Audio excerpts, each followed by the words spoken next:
Bonsoir mes beaux amis, comment allez-vous aujourd'hui? Moi enfin j'ai bien dormi, puis aujourd'hui c'est une belle journée ensoleillée, le ciel est bleu, et des fois il y a des petits hélicoptères de l'armée qui tranchent le ciel.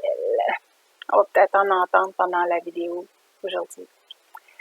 Alors beau sujet, le roi John III. Alors, s'il y en a beaucoup qui attendaient les petites nouvelles, mais on n'avait pas pendant un grand bout de temps, je pensais qu'il avait disparu. Il avait décidé de se retirer ou quoi, mais non, au contraire. Il a travaillé très, très fort pendant tout ce temps-là. Alors, on se rappelle que la dernière fois, j'en ai parlé, il était sur quelque chose de gros, le Brexit. Il a fait la rédaction de quelques documents légaux encore et avec le sceau, l'empreinte et le sang. Il y en avait un même du sang de la reine Victoria qui est entre les mains. Les objets royaux en sa possession qui sont le sceptre, l'épée, la couronne, la clé, etc. Maintenant, il nous parle de quelque chose de très spécial, d'une pierre très spéciale, vraisemblablement un météorite sur lequel un de nos patriarches, Jacob, avait couché sa tête l'instant où il a eu sa vision des anges qui montaient et descendaient du ciel. Alors, la pierre en question pesait elle pèse encore, entre 250 et 300 livres, avec un anneau de métal à chaque côté pour la bouger. Elle porte plusieurs noms. Bien sûr, on l'appelle l'oreiller de Jacob, un de nos patriarches, parce qu'on a Abraham, Isaac et Jacob. Donc, c'est Jacob qui avait cette pierre-là, et on l'appelle le Stone of Scone, Stone of Destiny, the Coronation Stone, soit la pierre de la destinée ou du couronnement. Scone, c'est soit le petit gâteau anglo-saxon, ou un système informatique à base de connaissances open source. Donc, j'entends qui ouvre sur de grandes connaissances. D'ailleurs, la couronne porte ce symbole aussi de la connaissance, aussi en ascensionnant avec notre terre, mère Gaïa, on ouvre le chakra couronne, nous aussi. Alors, on va être tous sur le même pied d'égalité.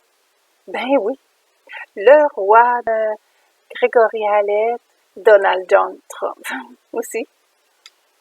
Le roi John III, Joseph Gregory Hallett, nous informe qu'il a trouvé la pierre en question, qu'il nomme aussi Stone of Kingdoms of Israel, Ireland and Scotland, d'Israël, d'Irlande et d'Écosse, ce qui le confirme et le sanctifie comme roi des royaumes, Rex Cotteron, roi d'Écosse, d'Irlande, d'Angleterre, du Royaume-Uni, de la Grande-Bretagne, de l'Irlande du Nord et du Royaume-Uni, de la Grande-Bretagne, de toute l'Irlande. Il écrit la nouvelle à ses répondants. Donc, ceux qui ont abdiqué, qui ont renoncé ou quitté leur fonction et qui se portent garantes, soit la reine Élisabeth II, le pape Francis, l'archibishop Justin, prince Philippe et sa suite, je les nommerai pas tous là, prince Charles et sa suite, prince Édouard, prince Richard, prince Édouard de Kent, de Wessex, les premiers ministres, ben ceux-là, ils n'ont pas abdiqué, là. OK? Ça s'adresse à eux aussi. Donc, la missive est arrivée chez eux. Aussi, il s'agit des premiers ministres de l'UK, Boris Johnson, d'Israël, Benjamin Netanyahou, de la Russie, Vladimir Poutine et des États-Unis, Donald John Trump. Avis à l'agent de cet avis pour la direction. Avis de la direction de cet avis pour l'agent. OK, c'est important de dire ça.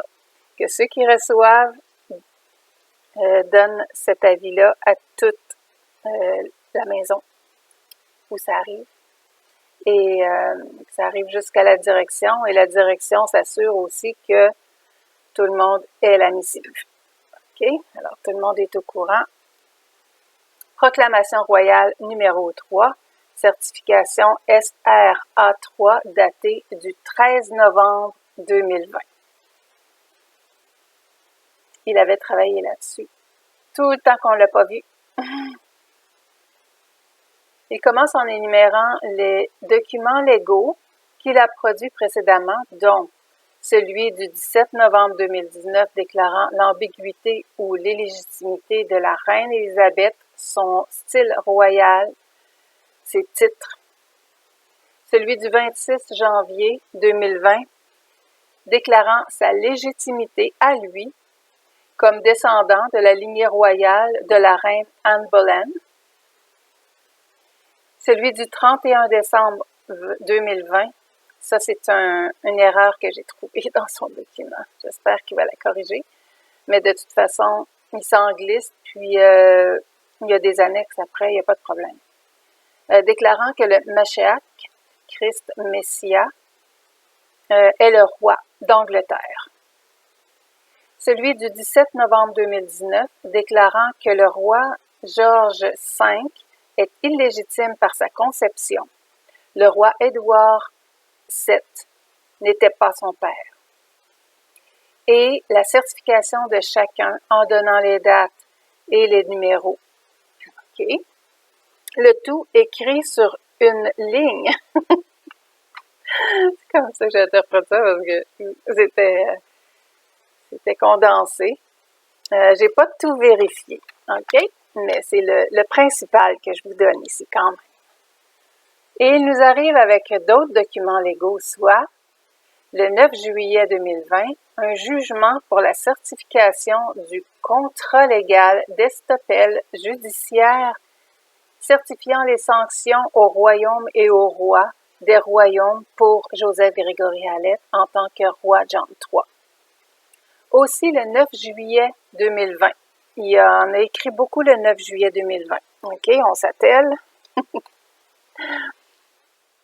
Donc, aussi le 9 juillet 2020, Joseph Grégory Hallett déclare la Cour de England and Wales compromise, nulle et non avenue, et la loi constitutionnelle de la Grande-Bretagne est internationale valide. Et, suite logique, la proclamation et la certification des sanctions judiciaires au royaume et roi des royaumes pour Joseph Grégory Hallett en tant que roi John III enregistré à la Cour constitutionnelle tel que signé avec témoin aussi le 9 juillet 2020. Ce que je comprends, c'est que tout ça mis en place, il est légalement roi, même si le couronnement vient plus tard. Parce que la suite est la première proclamation du roi John III. Alors, il proclame déjà, OK? Il est roi, il proclame. Quand on a vu plus haut, là, il s'est dit roi. Il proclame, là je vous dis toutes ces proclamations, il y en a quelques-unes. La première proclamation du roi John III d'Angleterre, Joseph Grégory Hallett, reconnaissant la Cour constitutionnelle de la Grande-Bretagne et internationale valide et supérieure à la Cour d'Angleterre et Wales, déclarée compromise et un tribunal nul. Le 9 juillet 2020, proclamation le 14 juillet 2020.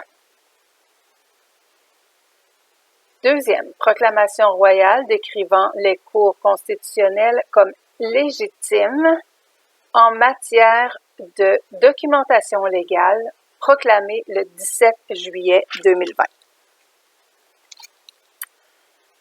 Êtes-vous encore là? Intéressant, hein? Tout s'installe pour un beau monde qui respecte nos droits et libertés. Attention à ce qui va suivre. Où le principal Joseph Gregory Hallett est ratifié comme étant dû et légitime, roi d'Angleterre, de Bretagne, de Grande-Bretagne, du Royaume-Uni, UK, donc la Grande-Bretagne, de Grande-Bretagne et de l'Irlande du Nord, de Grande-Bretagne et de toute l'Irlande. Il y a des distinctions ici. Avec trône et couronne, et roi de la Nouvelle-Zélande, de l'Australie, du Canada. Oui, j'étais toute excitée quand j'ai lu ça. C'est comme ça. Le Canada en fait partie. Je continue. Aussi, la tête de la communauté des nations étant les royaumes, devant être connus comme roi John III et roi John III d'Angleterre, comme étant le légitime roi et en faveur de l'homme vivant, la femme vivante, le peuple, la terre, la mer, l'air, les ressources, la finance positive, OK? Plus un système de dette, là. Non, non, non. Donc, le GESARA. Une économie qui n'est pas basée sur la dette et les invisibles, OK? C'est dans l'énumération aussi, les indivisibles, je ne sais pas c'est quoi, c'est invisible. Pour lequel le principal Joseph Gregory Hallett est roi des royaumes, substituant ainsi la reine Élisabeth II, laquelle l'a reconnu. La troisième proclamation est celle que roi John III a découvert l'oreiller de Jacob, la pierre de la destinée, pierre du couronnement des royaumes d'Israël, d'Irlande et d'Écosse, et par ce fait certifiant et le sanctifiant comme étant le Rex Scotland, roi des Écossais, et roi d'Irlande, tout comme le roi des royaumes. Le titre court de la troisième proclamation étant que roi John III, Joseph Gregory Hallett, a trouvé l'oreiller de Jacob et est le roi des Écossais. Le principal confirme et ratifie que Joseph Gregory Hallett a trouvé la pierre en question dont il réécrit tous les noms. Mais il s'en rajoute quelques-uns. The cornerstone rejected. On rencontre beaucoup de cette expression-là dans la Bible, entre autres Jésus qui dit « N'avez-vous jamais lu dans les Écritures la pierre même que les bâtisseurs ont rejetée est devenue la pierre angulaire? » Il parlait de lui, le Christ. Greg aussi, hein? Donc, la pierre de coin. Lia Fail, ou Lia Fail, comme on la nomme dans la mythologie celtique. Clash na Sineamnen, okay, un autre nom. Stan of Squin, Tanish Stone et Stone of Fate, la pierre du sort, ratifiant et sanctifiant le principal Joseph Gregory Hallett et le roi des royaumes comme mentionné plus haut, et ici, le 13 novembre 2020, avec les cours constitutionnels et le registre international. Ces documents sont légalement établis comme la vérité dans tous ses aspects, étant la barre empêchant quiconque de contredire ce qui a été déclaré, certifié et ou proclamé, ratifié et proclamé avec l'usage de raison, excuse et légalité, etc. Et ce que j'ai trouvé intéressant aussi avec opération de contre-espionnage et ou assassinat de personnes dans les médias, mais plutôt les réactions répondantes à partir de la mi-juillet 2020, devenant leur confession en action, ou cognivit actionem en latin. Je comprends ici que tous les médias n'auront plus le choix. Ils vont devoir parler. Ils vont devoir dire la vérité. Donc, il prévient toute mauvaise représentation et négligence, contradiction, etc. Et le principal affirme la version légale que cette archive officielle exclut tout déni des faits. Ceci est le décret final, une proclamation qui est un certificat estoppel. Je ne sais pas ce mot-là. Maintenant reconnu dans la loi par tous les répondants supportés par Joseph Grégory Hallett, qui a été autorisé à découvrir l'oreiller de Jacob, la pierre du couronnement. Et il a signé Joseph Grégory Hallett, déclaré à Lancashire ce 13 novembre 2020. Ensuite, il a fait défiler un document relié avec un ruban blanc contenant l'énumération de tous les répondants, Sa Majesté la Reine, le pape, tous les princes et princesses et les ducs et les duchesses, ainsi que les premiers ministres Boris Johnson et Benjamin Netanyahu et les présidents Vladimir Poutine et Donald John Trump, qui ont 7 jours pour répondre, point par point, 10 jours par la poste et 21 jours pour les répondants outre-mer.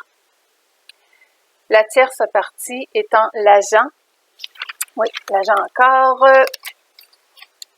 le déclarant est le principal Joseph Grégory Hallett, seigneur chancelier, arc-trésorier, gardien du secret royal, né à Mashiach, Christ Messiah, fils de l'homme, exilarque, fils de David, Mashiach ben David, Mashiach ben Joseph, chef de la maison de Joseph, roi d'Israël, l'héritier principal, l'élu d'Isis. Il a accompli le Shin, S-H-I-N, 21e lettre hébraïque, un portail, les mains positionnées comme la lettre Shin, donne la bénédiction. Je vais vous le faire tout à l'heure, avec mon bisou de la fin. Donc, le Shin, la famille royale, les temps de la fin, New Age, et les tribulations pour Ouroboros. Ouroboros, c'est le serpent circulaire où des fois on le voit en forme de 8. Il mange sa propre queue, signifiant l'infini et le cycle de la naissance et de la mort. Le serpent. Plusieurs prophéties l'annoncent. Et en accord avec la Torah, quand le Meshiach vient, nous sommes tous dans nos maisons, avec nos familles et pas autorisés à sortir, confirmé par le coronavirus, qui veut dire en latin « nous le couronnons ». C'est fort, hein? Avec le British Clapping for the NHS being the new Hallett Sovereign. Attends, je vais vous dire ça en français, excusez-moi. Pour le retour du roi d'Israël et Christ ayant automatiquement tous les titres énumérés pour Joseph Grégory Hallett dans cette vidéo. Merci pour votre attention. Jusqu'à la fin. Je vous aime et voici le fameux symbole Shin avec les 2 mains.